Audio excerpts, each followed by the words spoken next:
అదిగోనండి ఆ గోకర్ణ స్టోరీ ఎంత బొమ్మల రూపంలో ఉంది. నాకు కూడా తెలియదు, నేను ఏదేదో వీడియోలు చేస్తున్నాను. ఈలోపు అన్నారు నువ్వు అంత చెప్పే ఇది అవసరం లేదు, వెళ్ళి లోనకి వెళ్ళి ఇంకా బాగుంటుంది, ఆ స్టోరీ ఆ బొమ్మల్లో నీకు తెలుస్తుంది, నీకే అర్థమవుద్దానికి. అదిగో రావణాసురుడు తపస్సు అంటే దీన్ని భూకైలాస్ స్టోరీ అంటారు, భూకైలాస్. అదిగో ఆ రావణాసురుడు తపస్సు చేస్తున్నాడు ఆత్మలింగం గురించి, అది విష్ణుమూర్తి తెలిసింది, ఇలాగ ఇచ్చానండి. అప్పుడు నారద మునీంద్రుడు చెప్తున్నాడు ఈ స్టోరీ ఇలాగ ఉంటుంది ఇలాగంటే. ఇగో రావణ బ్రహ్మ పురాణ ప్రకారం రావణాసుడు అదే సీతాదేవి అని ఎన్ని స్టోరీలు చెప్పినా మనకు మాత్రం అతనంత ఉన్న శివభక్తుడు ఎవరు లేరు. ఏదో ఉంటాయి చిన్న చిన్నవి, అవి మనకు అనవసరం. అతనంత శివభక్తుడు అవ్వలేరు. అదిగో ఇక్కడే ఇగో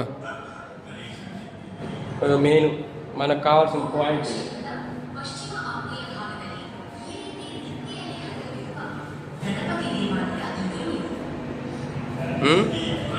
అదే ఇంకో ఇంకా ఉన్నాయి కొన్ని చూసారు కదా. ఇది మీకు మెయిన్ ఇది ఇక్కడ రావణాసురుడు కోరిక అడుగుతాడు. అదిగో నారద మునీంద్రుడు రావణాసురుడు దగ్గరికి వస్తాడు. అదిగో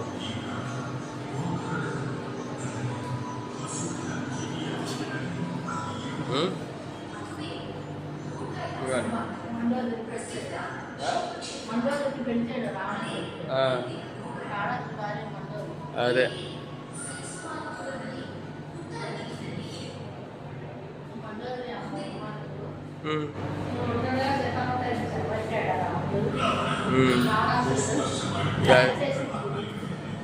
అగో అప్పుడు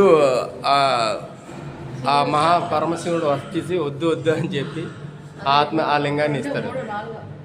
అదిగో ఒక్కొక్క తలని నరికేస్తాడు, తన తానే. అదిగో